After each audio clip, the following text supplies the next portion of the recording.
On va traiter d'une question essentielle. Que dire à un proche qui vient de recevoir le diagnostic d'une maladie grave? Dans un premier temps, il va être très important de reconnaître votre impuissance, en vous disant que vous ne pouvez pas porter le chagrin de votre proche, mais que vous pouvez simplement compatir.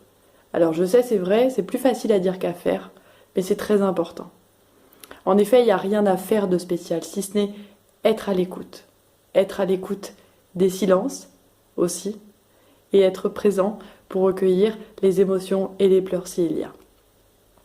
La deuxième chose importante, ce sera tant que possible de vous centrer sur les émotions et le ressenti de votre proche et non sur les vôtres. En effet, tentez de mettre vos émotions un peu à distance quand vous êtes dans l'échange. Alors ça ne veut pas dire vous robotiser, ça veut juste dire d'essayer de ne pas vous laisser envahir par vos émotions pour être le plus disponible et à l'écoute pour votre proche.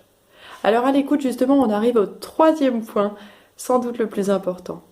À l'écoute, ça ne veut pas seulement dire utiliser ses oreilles pour être disponible. Ça veut aussi dire être dans l'empathie, se mettre à la place de l'autre pour se demander ce qui lui ferait vraiment plaisir et lui redonnerait le sourire.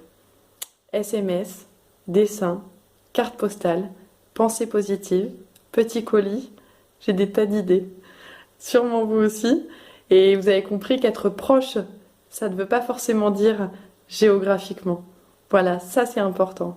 Alors vous allez me dire, Julie, c'est bien gentil, mais t'as pas 2-3 conseils pour savoir quoi dire. Oui, mais on va plutôt prendre la question dans l'autre sens en se demandant ce qu'il vaut mieux éviter de dire. En effet, on va éviter les phrases du type te laisse pas abattre, sois fort, ne pleure pas, c'est sûr, tu vas guérir. Transformons-les plutôt par je comprends, je compatis, je vois que c'est dur, je suis là. Voilà, vous savez désormais qu'il n'y a rien à faire ou dire de précis ou de particulier, mais que l'essentiel, c'est d'être présent, même quand on est loin géographiquement, par de l'écoute, par des petites attentions, par des petits mots, par beaucoup d'amour. Voilà. Et vous, vous êtes là, et c'est déjà énorme. À bientôt pour un prochain tuto.